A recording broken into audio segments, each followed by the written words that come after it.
One must listen at all times. And welcome back If you were to listen at to the door of Orient any Express. compartment, who knows what you may learn? That would not be very proper, Monsieur Poirot. Proper? The student of crime must also be the student of human nature. Oh, what better way to make the study? I will illustrate. Mademoiselle Marceau, you are facing the entire car, whereas Poirot, he sits with his back to most and is only observed upon entering. Start with the table farthest away, the three ladies. Tell me about them.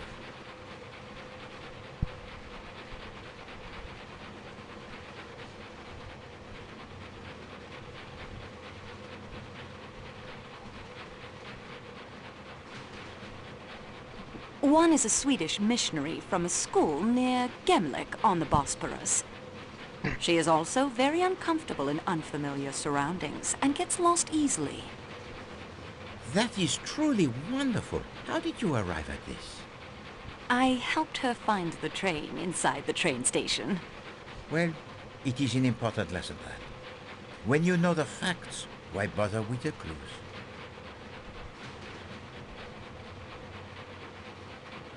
The older woman with the loud voice is American. Even with the length of the car between us, one can tell that. Well, it is true what you say. And yet, she seems to be a woman quite amiable and without malice. The It's younger snobby, though. woman is British from her accent. She seems very capable and down to earth.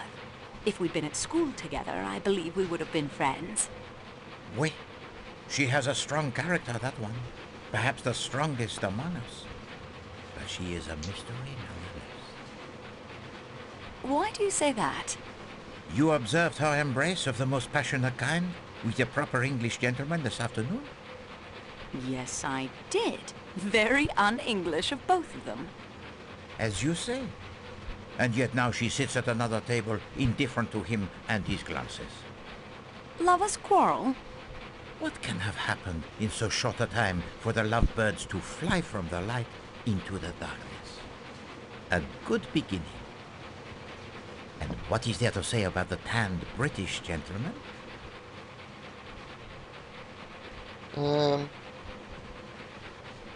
What is it? Tanned. I don't remember him. Not as proper.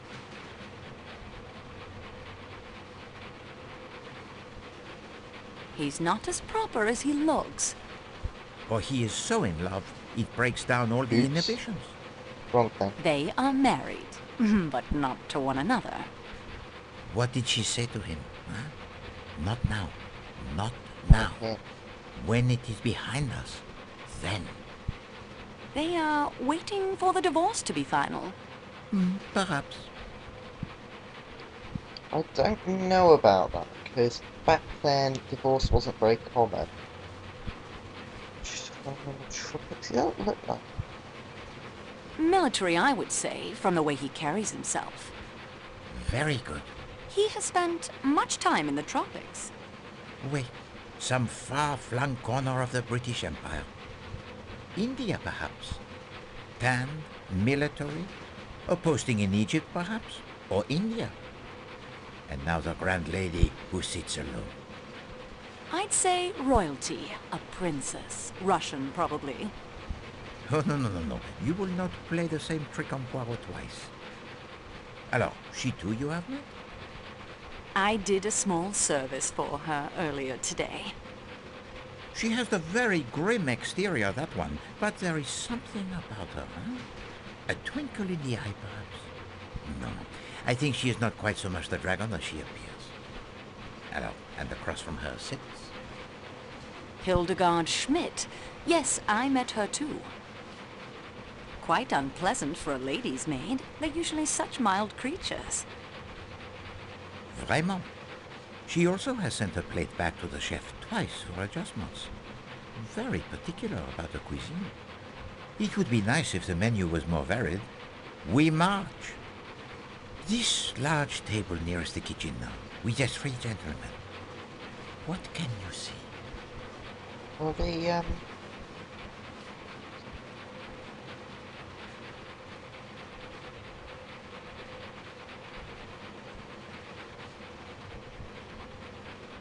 The Italian sells motor cars. He's very enthusiastic about cars in general. Oui, a salesman to his very soul, I would say. The Englishman is very quiet. He certainly does not share the enthusiasm for conversation of his companions. A superior sort, with a disapproving expression. That suggests nothing to you? I'm afraid not. A gentleman's gentleman, as the British would say. A valet. Yes, I can see him pressing trousers and shining shoes. The American appears to be a commercial traveler of some sort. Wait, he carried a sample case when he boarded the train. Yet, I wonder. The case, it was quite small. Yet he seems very fit, does he not? The suit of such questionable taste, he can barely contain the muscles. Can't a commercial traveler be athletic? C'est possible. And now, as discreetly as possible, observe the young couple directly behind me.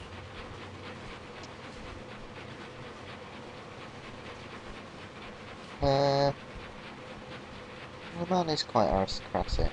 The man is very handsome, aristocratic. He dresses as an Englishman, but his accent is Hungarian, I think. Oui, a diplomat, I believe, fiercely in love. Fiercely? The man who makes the unwanted advances to his young wife would suffer for it. Her dress is exquisite, very expensive. And the jewels. Ah, she's lovely. The kind of woman a man would marry and lavish gifts upon. It is very romantic, is it not? And yet I detect the melancholy in your voice, mademoiselle. I'm sorry. I expect it's jealousy. I grew up in Jucar, a small town near Avignon. My parents wanted me to stay in Jucar and marry well, but I rebelled. Ah. Have you never rebelled, Monsieur Poirot? These days, not so much, I fear. Rebellion, it is for the young. I went to England too, to university, then out here to Istanbul.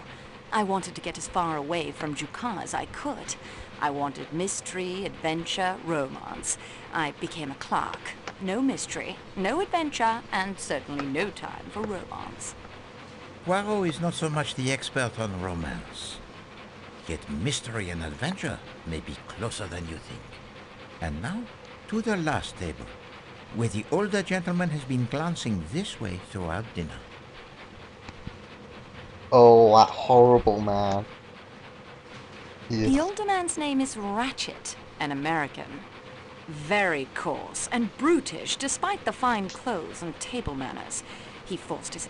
Most would see the smiling round face with the pink cheeks and the brilliantly white teeth that are false, and say, there sits a benevolent personality indeed. There is no smile in his eyes. No, there is a dark fever in them. Not a benevolent man, not a nice man at all. And forgive me, mademoiselle, but I do not think that he has been watching you. Poirot is the unfortunate victim of his interest this evening. The younger American man is named Hector something. I like him. He seems very open and pleasant. He's Mr. Ratchet's secretary, I believe, but I don't think he's very happy in the position. He seems to have held him back. Perhaps an acquaintance worth cultivating for an attractive young lady traveling alone? Monsieur Poirot, I would never be so forward. Oh, but it is 1934, mademoiselle. Young ladies are forward. Even those from Jucar. Hector, I'm not having dessert. I thought I might try the... You go get What's this started on those one for? letters I dictated. But I... Yes, sir. I think I have the pleasure of speaking to Monsieur Hercule Poirot. You have been correctly informed, monsieur. My name's Ratchet. In my country, we come to the point quickly. Mr. Poirot, I want you to take on a job for me. Means Right. big money. Big money. I'm a rich man. Rich men have enemies. I have an enemy. Only one enemy? Just what do you mean by that? Monsieur, in my experience, when a man he is in a position to have, as you say, the enemies, then it does not usually resolve itself into one enemy alone. I appreciate your point. Enemy or enemies, it doesn't matter. What matters is my safety. My life has been threatened, Monsieur Poirot. I'm used to taking pretty good care of myself. I'm not the kind of man to be caught napping, but you'll be extra insurance. I regret, monsieur. I cannot oblige you. Name your price. I have been very fortunate in my profession, monsieur. I have made enough money to satisfy both my needs and my caprices. I take now only such cases as interest me. What's wrong with my proposition? If you will forgive me for being personal, I do not like your face, Monsieur Ratchet. He isn't a nice man, Ratchet.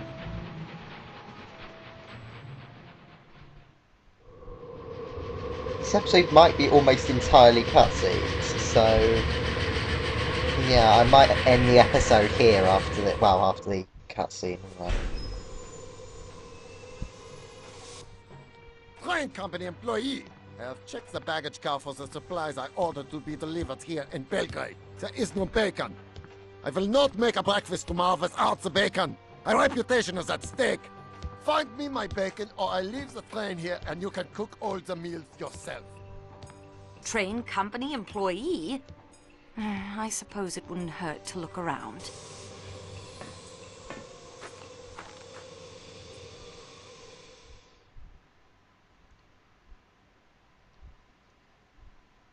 So, yes, until next time, goodbye. Belgrade. This will be a brief stop to take on supplies, mail, and to add the Athens-Paris coach. There will be few, if any, passengers in this weather. Anyway, as I was saying, goodbye.